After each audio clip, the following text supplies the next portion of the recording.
Tiada kata yang pantas kita lantunkan di pagi hari ini melainkan ucapan syukur.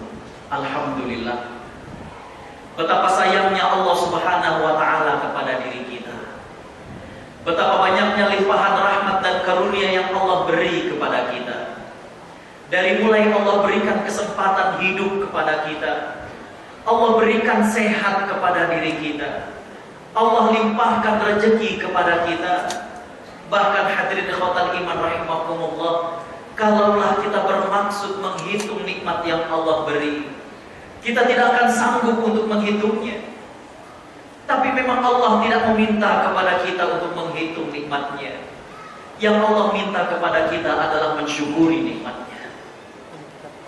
Hanya terkadang saking derasnya Allah mengucurkan nikmat kepada kita, sampai-sampai kita tidak sadar bahwa apa yang sudah kita miliki ini merupakan karunia besar dari Allah Subhanahu wa Ta'ala, yang belum tentu hamba Allah yang lainnya diberikan kenikmatan yang sama. Hadirin ikhwatal iman rahimakumullah, suatu hari beberapa orang sahabat pergi meninggalkan kota Madinah. Pada saat itu mereka melihat ada sebuah rumah yang sangat sederhana dihampiri rumah itu. Dan betapa terkejutnya para sahabat ketika mereka mendapatkan bahwa di dalam rumah itu ada seorang hamba Allah yang tengah berdoa. Hamba Allah itu berdoa, "Ya Allah, kekalkanlah aku menjadi hamba yang bersyukur, karena Engkau telah melebihkan diriku berbanding hamba yang lainnya." Sepintas doa ini biasa-biasa saja. Hamba Allah ini minta agar dirinya ditetapkan menjadi orang yang bersyukur, karena merasa dirinya dilebihkan Allah Subhanahu wa Ta'ala berbanding hamba yang lainnya. Tapi yang membuat perasaan para sahabat tergelitik adalah ketika mereka melihat bahwa orang yang berdoa tersebut adalah orang yang cacat tangan dan kakinya. Diketuk pintu rumahnya, ditanyakan, "Wahai fulan, kami mendengar engkau berdoa kepada Allah Subhanahu wa Ta'ala, minta agar dirimu dikekalkan menjadi hamba yang bersyukur, dan dirimu merasa dilebihkan Allah berbanding hamba yang lainnya. Padahal engkau tidak memiliki tangan dan tidak memiliki kaki." Hamba Allah ini menjawab, "Wahai saudaraku, bukankah mudah bagi Allah untuk mengirimkan angin dan menghancurkan rumah burukku ini? Tapi itu tidak Allah lakukan kepada diriku. Bukankah mudah bagi Allah untuk mengirimkan binatang buas masuk ke dalam rumahku dan memaksa diriku? Aku pun tidak dapat menghindar dari binatang itu. Tapi itu tidak Allah lakukan kepada diriku. Bukankah dengan demikian Allah telah melebihkan diriku berbanding hamba yang lainnya?"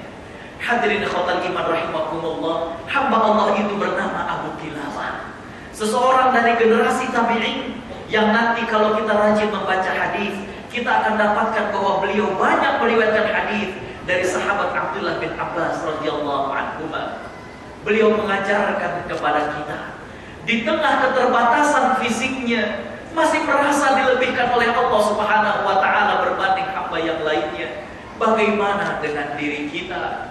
Itulah karenanya, hadirin ikhwatal iman rahimakumullah, begitu derasnya Allah mengucurkan nikmat kepada kita, sampai terkadang kita tidak sadar bahwa apa yang sudah kita miliki merupakan karunia besar dari Allah, yang belum tentu hamba Allah yang lainnya diberikan nikmat yang sama. Hadirin ikhwatal iman rahimakumullah, di antara nikmat yang Allah beri kepada kita, maka nikmat yang paling terbesar adalah nikmat iman dan nikmat Islam. Hadirin ikhwatal iman rahimakumullah, saya sering menyampaikan kalimat ini dan akan terus saya ulang.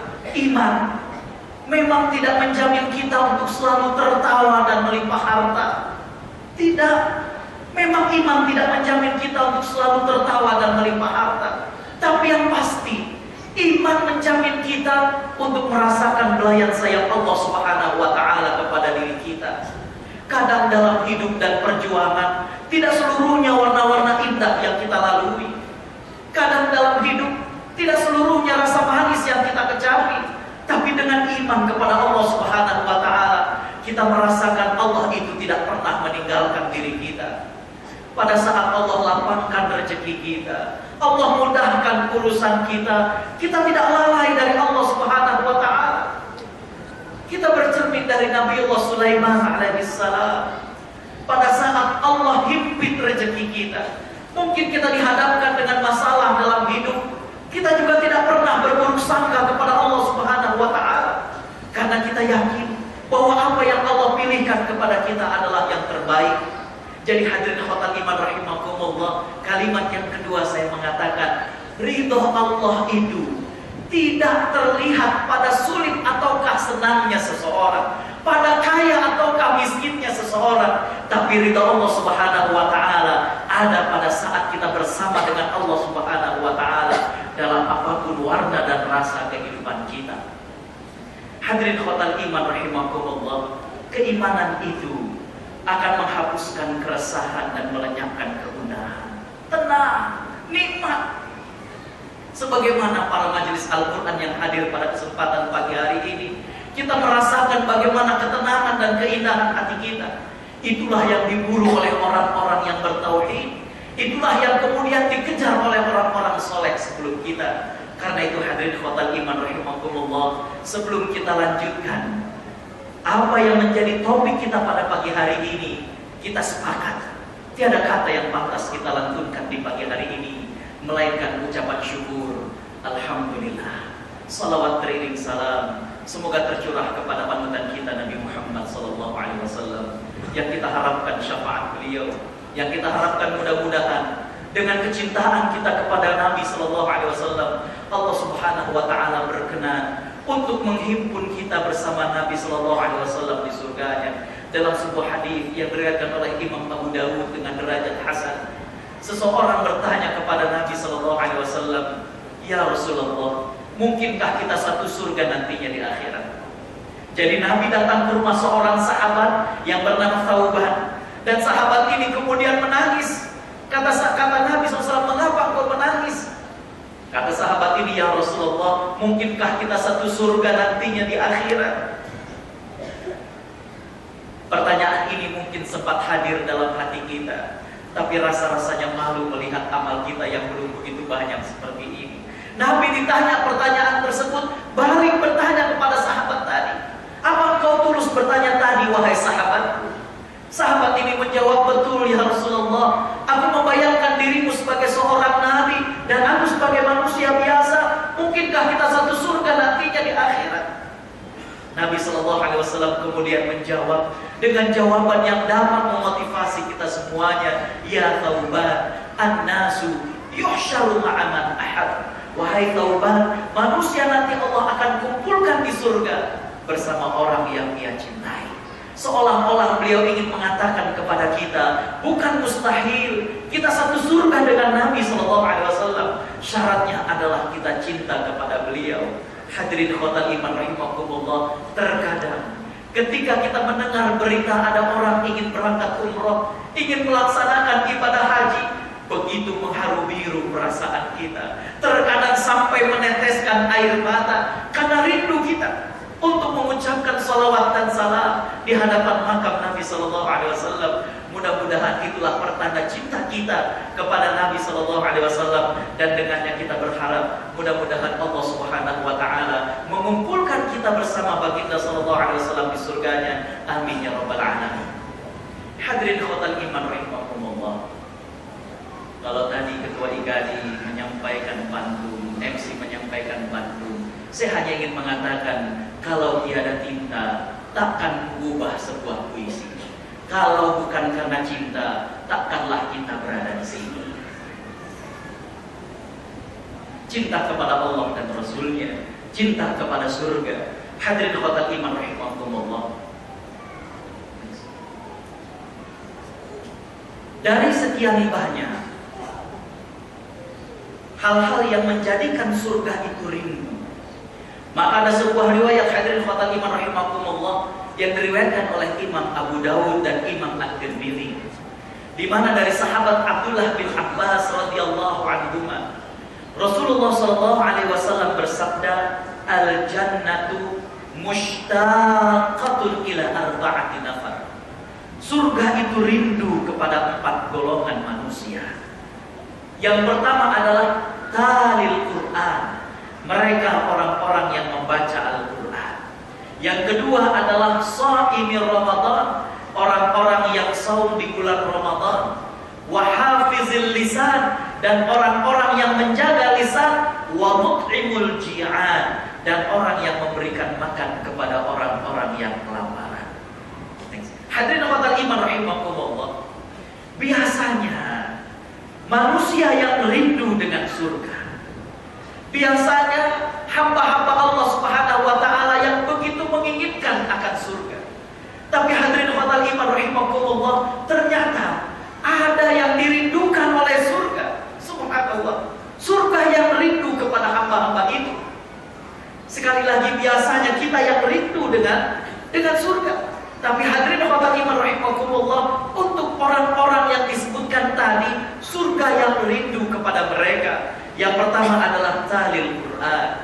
Hadirin khotbah iman rahimakumullah, Al-Quran merupakan maktabatullahi fil ard. Al-Quran merupakan hidangan Allah Subhanahu wa taala di dunia.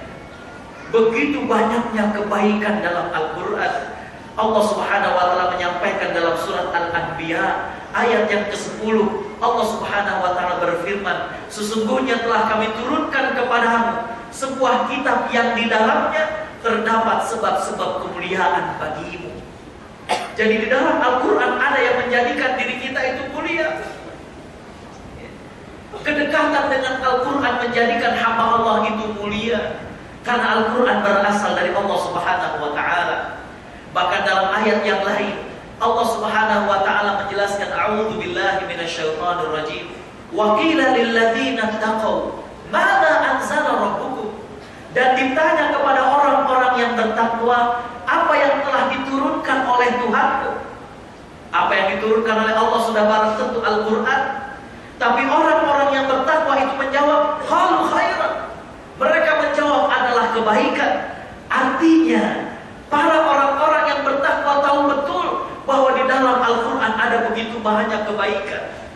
Hadirin khotbah iman rahimakumullah, Allah Subhanahu wa taala menyatakan dalam ayat yang lain, yaitu surat Fussilat. Allah Subhanahu wa taala menyebutkan bahwa Al-Quran la ya'tihil batilu min baini yadayhi wala min khalfihi. Tidak ada kebatilan, tidak ada keraguan, tidak ada kesalahan dalam Al-Quran, baik di depan, baik di belakang, baik di zaman dulu maupun yang akan datang. Karena Al-Quran berasal dari Allah Subhanahu wa ta'ala, zat yang hakim, zat yang maha bijaksana, zat yang sangat tahu hal yang lebih detail yang berkaitan dengan manusia, dan juga hamid, zat yang maha terpuji. Hadirin khotbah iman rahimakumullah, salah satu contoh betapa banyaknya kebaikan yang ada dalam Al-Quran adalah, hadirin khotbah iman rahimakumullah, Al-Quranul Karim membimbing rasa cinta yang ada pada hati manusia. Al-Quran tidak melarang bagaimana rasa suka kepada lawan jenis. Al-Quran tapi tidak membiarkan rasa suka kepada lawan jenis itu dibiarkan bebas. Tapi Al-Quran bagaimana mengarahkan hal tersebut. Hadirin khotbah iman rahimakumullah, tadi disebutkan alhamdulillah Allah Subhanahu wa taala memberikan kesempatan bagi saya untuk berdakwah ke Australia, ke Eropa. Hadirin khotbah iman rahimakumullah, di antara krisis yang menimpa Eropa, krisis yang menimpa Australia dari Amerika, di antara sebabnya adalah karena krisis demografi.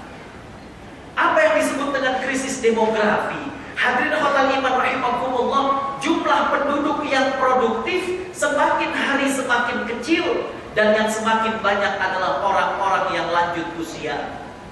Dan kalau sebuah negara jumlah penduduk yang pensiunan, jumlah penduduk yang lanjut usianya lebih banyak, maka beban negara menjadi semakin berat. Bagaimana asuransi kesehatannya? Bagaimana dengan uang pensiunannya? Hadirin khotbah iman rahimakumullah, kenapa terjadi krisis demografi? Karena masyarakatnya sudah banyak yang tidak mau menikah. Masyarakatnya sudah banyak yang tidak mau menikah. Di Australia, hadirin khotbah iman rahimakumullah, untuk memotivasi angka pertumbuhan kelahiran, di sana itu bagi seorang wanita yang melahirkan anak, maka pada saat anak itu lahir, orang tuanya diberikan 5.000 Australian dollar. $1 Australia senilai dengan 11.000, berarti sekitar 55 juta. Tapi ternyata tidak juga mendongkrak angka kelahiran di sana. Di Singapura yang dekat dengan kita, kalau sebuah keluarga, suami atau istri menyediakan tabungan untuk bayi yang sedang dikandung oleh sang istri, pada saat bayi itu terlahir, maka government, pemerintah akan menyiapkan 2 kali lipat dari tabungan yang disediakan orang tuanya. Tapi tidak juga mendongkrak angka kelahiran, karena mereka sudah banyak yang tidak menginginkan pernikahan. Hadirin khotal iman rahimakumullah. Jadi ternyata ketika manusia jauh dari Al-Quran, akan menimbulkan berbagai macam kerusakan, karena di dalam Al-Quran ada kebaikan buat manusia. Hadirin khotal iman rahimakumullah, orang-orang yang dekat dengan Al-Quran tidak akan merugi baik di dunia maupun di akhirat. Dari sahabat Abdullah bin Abbas radhiyallahu anhu, hadirin khotal iman rahimakumullah, Nabi SAW bersabda, Allah telah menjamin bagi sesiapa yang mengikuti Al-Quran, maka dia tidak akan tersesat di dunia maupun di akhirat. Kemudian hadirin khotal iman rahimakumullah, sahabat Ibnu Abbas membacakan firman Allah Subhanahu wa taala, maka barang siapa yang mengikuti petunjukku, artinya petunjuk Allah, fala yadhillu wala yashqa, maka dia tidak akan tersesat dan dia tidak akan tercelaka. Makanya hadirin khotal iman rahimakumullah, para sahabat itu dekat betul dengan Al-Quran. Kedekatan para sahabat itu, hadirin khotal iman rahimakumullah, yang pertama adalah para sahabat itu sering membaca Al-Quran. Ada sebuah riwayat, hadirin khotal iman rahimakumullah, walaupun riwayat ini tidak bisa menjadi suatu kepastian hukum, tapi para ulama mengatakan boleh istiqnas min hadzal hadis. Boleh kemudian menjadi suatu pandangan tentang hadis ini. Hadirin khotal iman rahimakumullah, setelah Rasulullah SAW wafat, sahabat Ibnu Abbas merupakan sahabat yang didoakan oleh Nabi SAW. Ketika itu ditanya oleh sahabat yang lainnya, wahai Ibnu Abbas, menurut engkau kapan kira-kira Lailatul Qadar itu? Jadi sekali lagi, kepastian Lailatul Qadar itu sebagaimana dalam hadis-hadis sahih yang diriwayatkan oleh Imam Bukhari dengan Imam Muslim, itu merupakan rahasia Allah Subhanahu wa taala. Jadi pertanyaan para sahabat kepada sahabat Ibnu Abbas ini merupakan istiqnas, pandangan beliau. Tapi yang menarik adalah beliau mengatakan, menurutku malam Lailatul Qadar itu adalah malam ke-27. Mengapa demikian? Karena sahabat Ibnu Abbas mengatakan, ketika Allah berfirman dalam surat Al-Qadar, ketika Allah menjelaskan tentang malam Lailatul Qadar, pada saat Allah menyatakan salamun hiya hatta matla'il fajr, sejahteralah malam itu. Jadi kata sahabat Ibnu Abbas, hiya itu merupakan kalimat yang ke-27 dalam surat itu. Jadi inna anzalnahu fi lailatul qadr sampai kepada salamun hiya itu merupakan kalimat yang ke-27.